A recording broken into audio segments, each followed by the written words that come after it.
국내에 대한 부분은 가격적인 메리트, 낮은 PBR에 대한 부분들이 가장 강점으로 한국 시장은 보고 있는 것이고요. 중국은 그렇게 계산된 부분에 대한 밸류에이션이나 가치가 물론 많이 빠졌기 때문에 비싸지 않습니다. 비싸지 않지만 한국보다는 비싸요. 중국이라는 나라가 가는 방향성에 대해서 사람들이 뭔가 전보다는 나아졌다라는 생각을 하느냐 안 하느냐가 중요합니다. 가장 악화된 센티멘트, 심리가 있었던 것이 작년 가을이라고 생각하고요. 시장이 반등을 한 이후에 많이 변동성을 겪으면서도 레벨을 계속적으로 지키고 있는 지금 현재의 상황에서 저희 오토폴리오는 중국에 대한 비중을 한 5% 정도의 벤치마크로 넣어놨는데 지금은 6, 7% 사이 정도로 시장에 저희가 목표로 한 비중보다 높은 상태로 지금 편입을 해놓은 상태에 있는데, 그럼 뭐가 바뀔 것 같으냐? 저는 중국에서의 내부에서는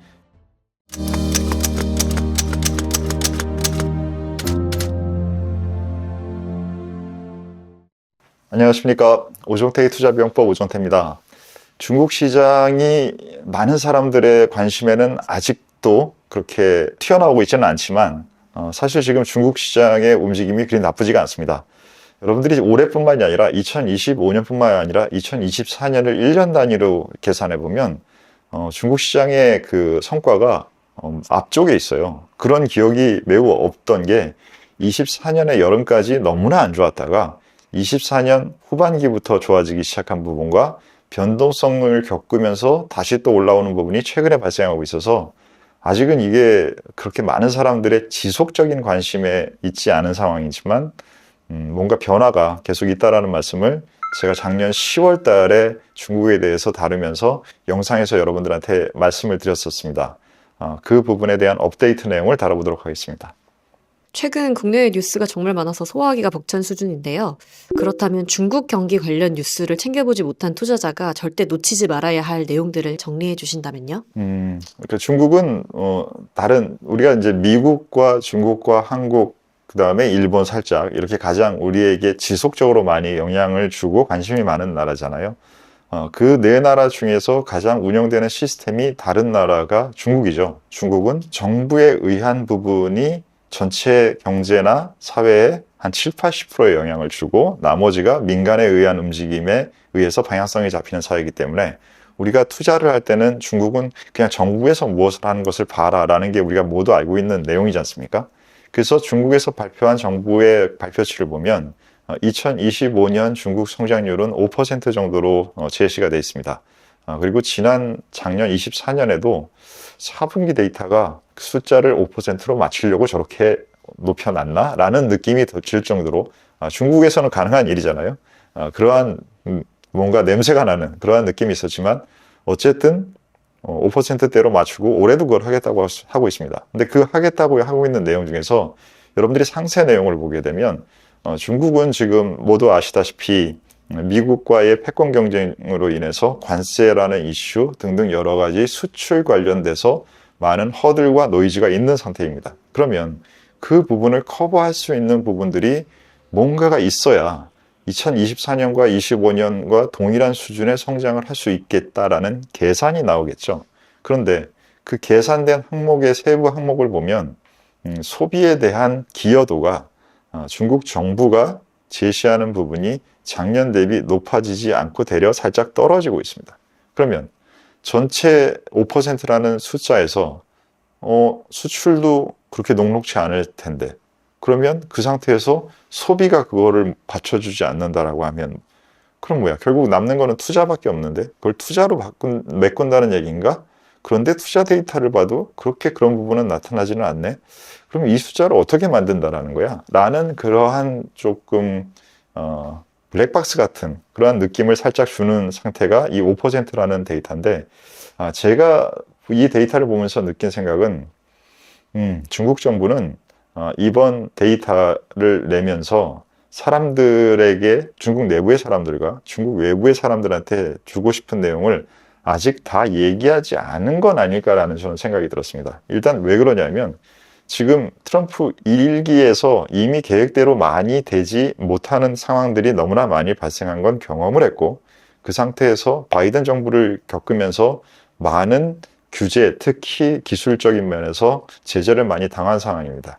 그리고 다시 트럼프가 들어온 상황에서 이제는 무엇을 어떻게 계획하고 한다라는 것에 대한 것들이 사실은 그렇게 녹록치 않다라는 생각이 드는 상황일 겁니다. 그런 상황에서 트럼프는 딜을 할 수 있는 사람이라고 생각하지만 지금 현재 중국과 미국에서는 지금 미국은 관세를 때렸고 그 부분이 적용되기 시작을 했고 이 부분이 적용돼서 하지만 폭은 10%로 약한 상황이고 서로 간에 믹스된 신호와 행동들을 섞고 있어요. 그러면 이 상황에서 중국은 의사결정을 저는 이렇게 했을 확률이 높지 않나 싶습니다. 뭐냐면 미국 너희가 나를 8년 동안 계속 괴롭혔고 앞으로 4년 동안이라는 트럼프 임기 동안에도 왔다 갔다 거릴지는 모르겠지만 계속적으로 공격을 할 텐데 그 과정에서 나는 너희들한테 뭔가를 팔고 무역에서 그러한 관계를 어떻게든 잘해보려는 그런 마음을 가지고 그 안 되는 곳을 쳐다보는 것보다는 너희들이 어떤 행동을 하면 나는 거기에 맞춰서 대응을 하고 그리고 나서 나는 너희들한테 못하는 거 너희들 관세 올려가지고는 이제 글로벌 제너럴 관세에서 우회해서 할 수 있는 방법까지 전부 다 더 막으려고 하는 거 알고 있으니까 나는 이제 내부에서와 미국이 아닌 글로벌, 미국 외의 글로벌에서 훨씬 더 활동성을 높이겠어. 그렇다면 유럽과 동남아시아와 남미가 되겠죠. 이 세 지역, 전반적인 지역에서의 중국의 프레젠스를 강화하면서 미국과의 상황은 계속적으로 티포텟. 사실 우리가 1970년대 여러분들 생각해보면 미국과 중국이 관계가 없다가 처음으로 관계를 맺기 시작한 그 핵심적인 그러한 이벤트 중에 하나가 탁구를 하면서 했었잖아요. 그것처럼 지금은 그때는 실제 탁구를 했지만 지금은 무역과 정책과 관련된 너희들의 행동을 보면서 계속 나는 너희들과 탁구를 치겠어 라는 부분들로 무언가를 미국과 관련된 부분은 정해놓지 않은 상태, 그 대신 너희들하고 하는 게 아니라 다른 대안을 가지고 나는 하겠어 라는 방식의 준비를 하고 있지 않나 싶습니다. 말씀 주신 대로 중국 경제에 대한 데이터 지표들이 아직까진 부진하다는 게 많이 보이고 네. 그리고 뭔가 불확실한 이 상황에서 중국의 포트폴리오 비중을 늘리기에는 조금 이른 시점은 아닐까요? 아니면 이것은 중국 경기와는 큰 상관이 없으리라고 보실까요? 오투가 지금 현재 쓰고 있는 전략은 오투폴리오 설명도 드릴 때 드렸던 것처럼 미국에 대해서는 시장의 평균적인 의견보다 조심하는 상태이고 국내와 중국에 대해서는 시장의 평균적인 의견보다는 조금 더 적극적으로 접하고 있는 게 지금 저의 오투의 전략입니다. 그 이유는 국내에 대한 부분은 가격적인 메리트, 바닥이 많이 단단해져 있다. 이 싸다라는 가격의 메리트가 펀더멘탈이 많이 반영되게 안 되고 있는 낮은 PBR에 대한 부분들이 가장 강점으로 한국 시장은 보고 있는 것이고요. 중국에 대해서는 중국은 그렇게 계산된 부분에 대한 밸류에이션이나 가치가 물론 많이 빠졌기 때문에 비싸지 않습니다. 하지만 비싸지 않지만 한국보다는 비싸요. 한국은 참 싸죠. 그 점에서는. 그래서 중국에 대해서 갖고 있는 부분은 중국이라는 나라가 가는 방향성에 대해서 사람들이 뭔가 전보다는 나아졌다라는 생각을 하느냐 안 하느냐가 중요합니다. 그게 내부도 너무 크기 때문에 내부의 사람들이 그런 생각을 하느냐 안 하느냐, 외부의 사람들이 그런 생각을 하느냐 안 하느냐가 중요한데 저는 작년 가을이 그 가장 악화된 센티멘트, 심리가 있었던 것이 작년 가을이라고 생각하고요. 쭉 시장이 반등을 한 이후에 많이 변동성을 겪으면서도 그 레벨을 계속적으로 지키고 있는 지금 현재의 상황에서 저희 오토폴리오는 중국에 대한 비중을 한 5% 정도의 벤치마크로 넣어놨는데 지금은 6, 7% 사이 정도로 시장에 저희가 목표로 한 비중보다 높은 상태로 지금 테크 ETF와 그 다음에 종목을 섞어서 그렇게 해서 지금 편입을 해놓은 상태였는데 이유는 이렇습니다. 그럼 뭐가 바뀔 것 같으냐?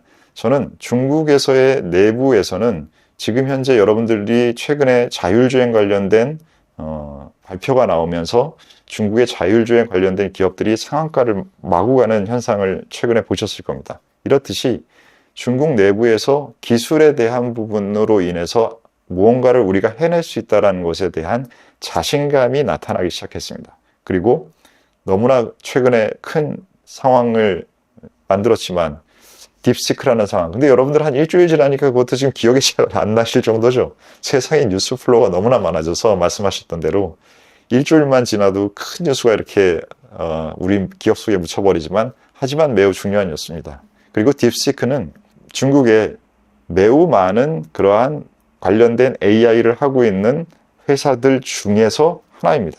수십 개의 그런 회사들이 있어요.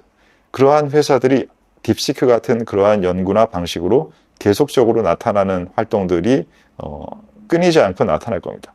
그러면 이러한 부분들이 지금 현재 중국 안에서의 자존감, 자존심을 증가시키는 방향으로, 그러면서 테크 산업에 대한 선호도를 발생시키는 모습들이 나타나고 있고, 해외에서는 중국은 아무것도 안 돼 라고 하다가 이번에 딥시크라는 사건을 보면서 좀 놀랐어요.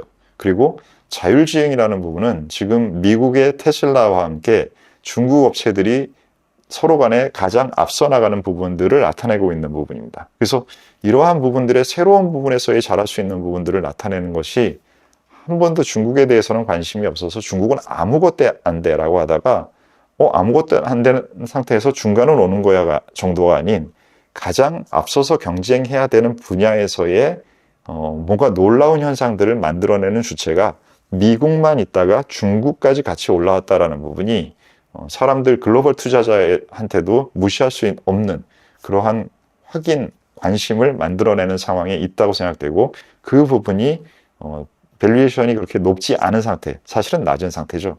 낮은 상태와 그 기대치가 두 가지가 겹치는 상황이기 때문에 저는 일반적인 중국에 대한 글로벌 투자자들의 평균적인 의견보다 좋은 쪽의 의견을 갖고 있는 것이죠. 센티멘탈 측면에서 중국 증시를 바라본다면 아까 말씀 주신 대로 단기적으로는 약간 기술주 중심으로 네. 굉장히 투심이 타오를 것으로 보이는데요. 네. 그러면 단기적으로, 장기적으로 조금 나눠서 한번 말씀을 주시면 감사드리겠습니다. 지금 그 차이나 밸류에이션 차트를 제가 보여드리고 있는데요. 지금 차트에서 차이나 TMT라는 차트가 윗선으로 나타나 있는 게 보이시고, XTMT라는 차트가 밑단에 있는 차트인 두 개의 차트가 그려져 있는 차트를 보고 계십니다.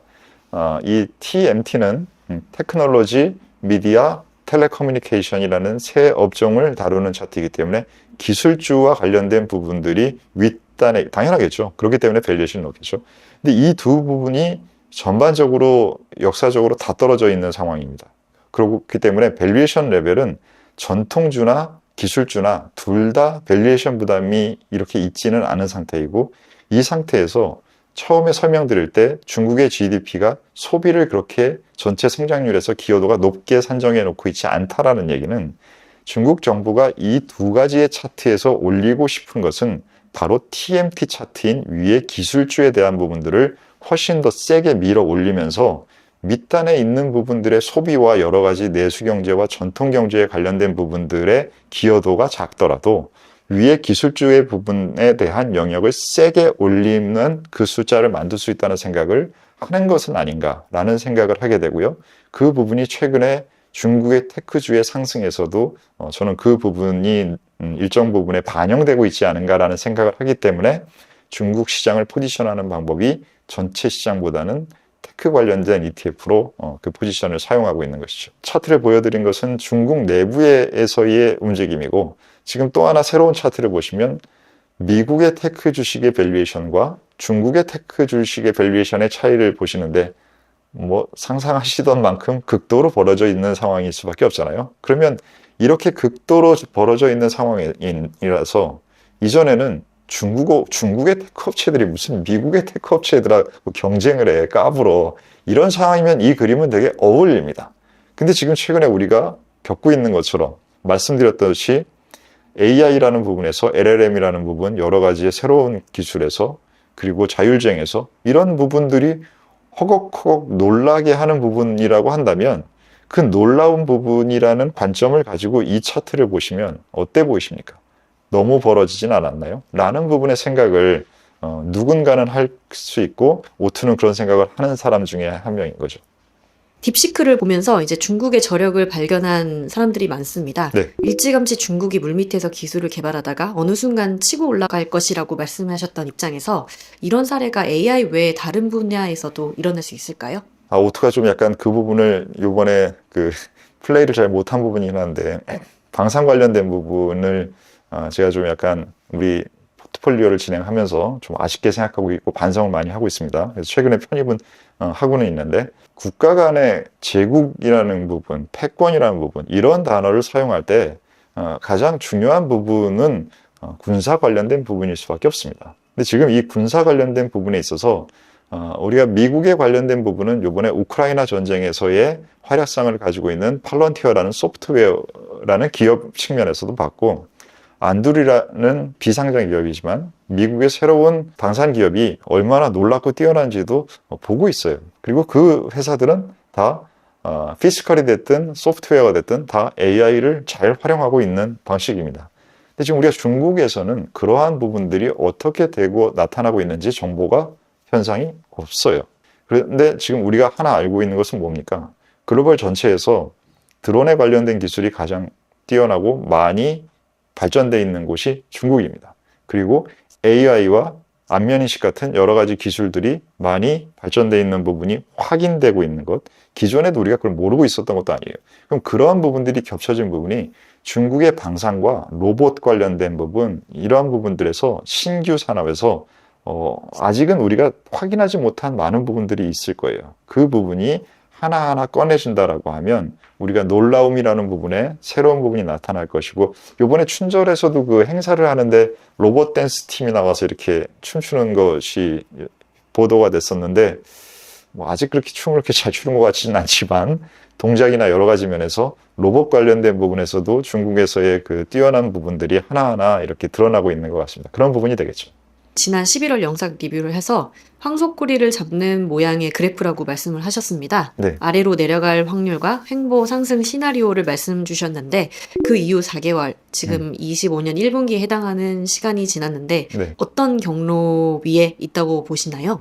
그때 영상을 캡처한 걸 보실 수 있는데 하락할 확률이 한 5%, 안 쉬고 그냥 계속 올라갈 확률이 15%, 옆으로 가면서 이 구간을 안정화시킬 확률이 80%라는 설명을 드렸었는데 좀 유사하게 지금 현재 모양이 돼 있는 상태인 것 같습니다. 그 상태에서 지금 말씀드렸다시피 테크주의 주도에 의한 부분이 앞으로도 될 거라고 생각을 해요. 그러면 이 테크라는 부분들에 대한 것과 여러분들 중국 사람들의 그 내부 투자의 열기 굉장히 위험했지만 기억하시죠? 스님들까지 다 객장에 나타나가지고는 주식 사고, 그리고 정부에서는 지금 작년 말부터 여러분들 뉴스에서 보고 계시겠지만 기관 투자자들에게 미국이나 한국에서는 우리나라에서는 있기 어려운 그러한 팔지 마, 사는 것만 해, 뭐 이런 정책들이 나오는 것을 뉴스를 통해서 보고 계시면 이건 매우 전방위적입니다. 그 매우 전방위적인 활동이 바로 우리의 일반적인 용어로 쓰면 수급이라고 할 수 있는 거잖아요. 그러면 내부 수급이 좋아지는 상태에서 내부 수급이 좋아지는데 거리가 별로 이상한 걸 가지고 하고 있다라고 하면 글로벌 투자자들은 중국 사람들 돌았구나, 미쳤구나, 저러고 있네, 이렇게 판단하고 가까이 가지 않을 겁니다. 하지만 우리가 지금 겪고 있는 대로 딥시크나 로봇이나 여러 가지의 자율주행이나 이런 부분들에 대해서의 움직임, 그리고 지금 중국은 아주 퀄리티 좋고 싼 전기차를 중국 내부만이 아니라 동아시아와 유럽 등등 기타 지역에 글로벌 전체로 봤을 때는 계속 퍼져가고 있는 상황이잖아요. 거기에 중국의 자율주행까지 들어간다라고 한다라고 하면 이건 얘기가 달라지는 얘기가 나타나는 겁니다. 그러한 부분들의 발생할 가능성이 생긴다고 하면 사람들은 중국이라는 부분들을 가서 직접 보는 게 아니라 자기 주변에서 나타나는 부분들을 가지고 훨씬 더 피부에 접하는 경험을 하게 되면 그러면 관심도는 더 올라갈 것이고, 처음에 말씀드릴 때 중국이 이제는 미국한테 아주 을병의 자세를 하면서 수출을 계속 어떻게든 해보려고 하는 게 아니라 너희들의 정책에 따라서 탁구를 치고 대응을 하고 나머지 지역이나 남미나 유럽이나 동아시아에 훨씬 더 우리가 요번에 지난 한 해부터 테무나 이런 말도 안 되는 가격의 제품을, 퀄리티는 모르겠습니다. 그러한 제품들을 필요한 나라들에 공급하면서 점점 메이드 인 차이나라는 제품이 자신들의 필요성을 충족시키는 그러한 좋은 제품이 된다라는 것을 예전에는 좀 약간 싸구려 느낌이 있었잖아요. 근데 지금은 괜찮은 제품이면서 가성비가 있어 라는 부분들의 확장을 통해서 만들어 놓는다면 미국이 제조업 부흥을 하기 위해 노력한다 하더라도 저가 제품들을 만드는 구조를 만들 수는 없어요. 그렇기 때문에 글로벌 전체의 공급망에 글로벌 공장 역할을 옛날에 했다라는 것은 글로벌 공장을 해서 글로벌 수요처가 많은 것을 뭐라고 표현할까요? 글로벌 파티장이라고 할까요? 그럼 글로벌 공장에서 글로벌 파티장인 미국에다 갖다 판 겁니다. 근데 파티장에서 그걸 안 사겠대요. 그러면 글로벌 공장이 글로벌 파티장이 아닌 일반 가구에 필요한 제품을 싸게 잘 좋은 걸 제공하겠어 라는 부분의 로직으로 저는 지금 갈 확률이 높고, 그 부분이 연초에 중국에 제시한 5%나 이러한 경제 데이터에 대한 부분보다 지금 설명드린 이러한 방식을 사람들이 그럴 수 있겠다, 그럴 것 같은데, 말이 되는데 라는 부분에 대한 생각을 한다라고 하면 중국에 대한 투자자들의 관심도는 지금 현재나 작년 말보다 많이 바뀔 수 있다라는 생각을 하게 됩니다. 그 핑퐁 말씀해 주시는데 네. 탁구 말씀해 주시면서 이제 미국과 중국의 대치 상황에 대해서 말씀해 주시는데, 앞으로 이제 트럼프와 시진핑이 대치를 어떻게 할지, 그에 대한 시나리오와 그리고 또 그에 따른 투자자가 어떻게 대응할지, 그리고 이것이 한국장에 미칠 영향까지 간단히 코멘트 해주시면 감사드리겠습니다. 네, 지금 질문해 주신 내용이 간단히 코멘트를 할 수 있는 내용인가 봐요. 와, 야, 놀랐고요. 와, 이거 어떻게 간단히 코멘트 하지? 라는 생각이 드는데, 한번 해보겠습니다. 간단히 코멘트 하게 되면, 트럼프 1기 때와는 다를 겁니다. 이 얘기는 뭐냐면, 트럼프 1기 때는, 중국도 사실 좀 놀라기도 한 것 같아요. 그리고 중국은 사실 생산에 포커스된 체제에서 소비에 대한 부분들이 만들어져야 된다는 것은 2010년 때부터 공산당 핵심부에서 이미 2010년대부터 그 계획은 제시돼서 나왔어요. 근데 여러분들 다 잘 아시잖아요. 이미 뭐가 잘 되고 있는데, 이미 잘 되고 있는 것을 이걸 내가 깨트리면서 내가 새로운 걸 하기 참 어렵잖아요. 그게 우리가 지금 내연기관 차를 만들고 있다가 전기차를 만들고 있는 업체들에서도 많이 겪고 있는 상황이고, 구글에서도 지금 AI를 더 투자를 한다는 게 기존의 자기의 캐시카우인 검색 시장에 마이너스를 만들면서 가야 되는 부분도 있는, 이러한 결정을 하는 게 매우 어렵지 않습니까?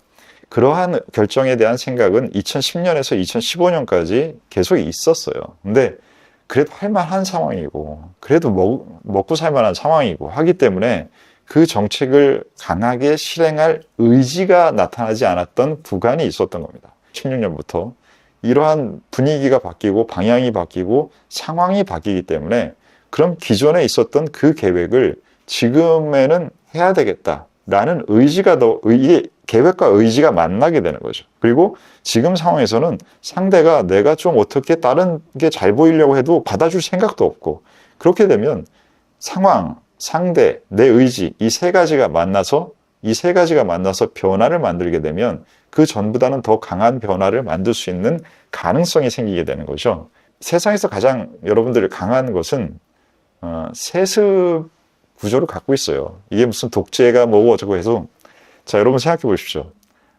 제가 예를 많이 드는 우리 역사를 보면, 예전에 종교의 시대에는 종교의 지도자들이 세습을 했어요. 그리고 그 다음에 정치가 힘을 잡았을 때, 그런 다음에는 왕의 자리를 세습했잖아요. 지금 현재 대부분의 나라들에서는 이 정치 지도자의 자리가 세습이 됩니까? 안 되잖아요. 세습은커녕 몇 년 단위로, 5년, 4년 단위로 사람이 바뀌는 거지 않습니까? 하지만 중국은 세습 체제는 아니지만 한 사람이 지금 계속 할 수 있는 체제를 만들어 놓은 거잖아요. 그렇다라고 하면 이것은 경쟁 상대 간에서 누가 더 우위에 있느냐라는 것은 근원적으로 오래 할 수 있는 사람이 더 유리한 게임입니다. 근데 오래 하는데 잘하느냐 못하느냐의 차이는 되게 큰 거죠. 잘하게 되면 오래 하는 것에 장점이 부각되는 것이고, 못하게 되면 오래 하는 것에 단점이 부각되는 상황이 될 것이죠. 그게 바로 시진핑에 대해서 많은 사람들이 비판해 온 내용이지 않습니까? 그런데 지금 만약에 설명드렸던 그 내용이 제가 이게 된다 안 된다를 말씀드리는 건 아닙니다. 확률은 저도 잘 모르겠어요. 근데 확률을 사람들이 5%로 생각할 때 오트는 30%로 생각한다는 얘기를 드리는 거지, 그 부분이 된다라나 안 된다라고 저도 판단 가능한 영역이 아닌데, 하지만 이러한 부분에 대해서 잘 되는 부분이 발생을 한다라고 하면 미국의 4년짜리 임기보다는 계속적으로 할 수 있는 시진핑이라는 사람과 그 지도층에서의 갖고 있는 반작용, 뭔가의 준비된 부분을 하겠어 라는 부분들이 더 체계적으로 강하게 나올 수 있는 가능성이 있는 상황이 될 것이고, 세상 모든 사람들이 나이 먹습니다. 2016년부터 2025년이 된 상태에서 트럼프도 또 이제 70대 나이가 어떻게 되시나요? 이렇게 꽤 갖고 계시잖아요. 그렇기 때문에 지금 상황에서 저는 2년 정도는 트럼프가 4년의 임기 중에서 앞에 2년은 좀 강한 모습을 보이다가도 뒤쪽 2년은 이제 뭐 노벨상도 받고 싶은 것도 행동도 하고, 얘기하고 있는 중동에다가 거기다가 부동산 투자를 할지, 북한에다가 부동산 리조트를 지을지, 아니면 미국 어디다가 뭘 할지 모르겠지만 자신이 앞으로 남은 여생을 어떻게 살지에 대한 개인적인 포커스로 넘어갈 거라고 생각합니다. 그 부분에 대한 전략이 바뀐다라고 하면 지도층에서 강한 의지가 약해지는 거잖아요. 근데 중국은 지금 이제 의지를 드러내기 시작해서 앞으로 한 10년 정도 강한 의지를 가지고 테크와 기술과 관련된 부분을 가지고 가겠다라고 한다면, 이러한 부분에서 지금 현재 자산에서 미국으로만 다 쏠려 있는 게 2024년과 25년이 넘어오는 시점에 글로벌 자산의 지금 현재 포지셔닝 상태입니다. 이 부분이 지금과 맞는지에 대한 그러한 움직임은 고민을 좀 해봐야 될 때라는 생각을 오투가 지금 몇 개월째 여러분들한테 설명을 드리고, 그 설명드린 이유를 저는 실제 행동에 조금씩 증가시켜서 넣고 있다라는 것을 말씀드리고 있는 상황입니다. 그러면 한국장에 미칠 영향도 한번 말씀 주시겠어요? 한국 시장은 중국과 미국이라는 두 나라가 동시에 영향을 많이 주는 나라입니다. 그래서 이게 장점으로 발생을 할 때는 꽃놀이패가 되는 거고요. 단점으로 발생할 때는 고래 싸움에 새우등 터지는 상황이 되는 것이죠. 지금 현재 우리는 작년에 완전한 터진 등의 새우였습니다. 완전한 거죠. 밖에서도 터뜨리는데 안에서까지 스스로 터졌지 않습니까? 완전히 그냥 그 짱이었던 거죠. 그게 바로 밸류에이션을 싸게 만들어줬던 부분이고, 오투가 국내장에 대해서 상대적으로 편안함을 갖고 있는 상태가 바로 그 밸류에이션 때문입니다.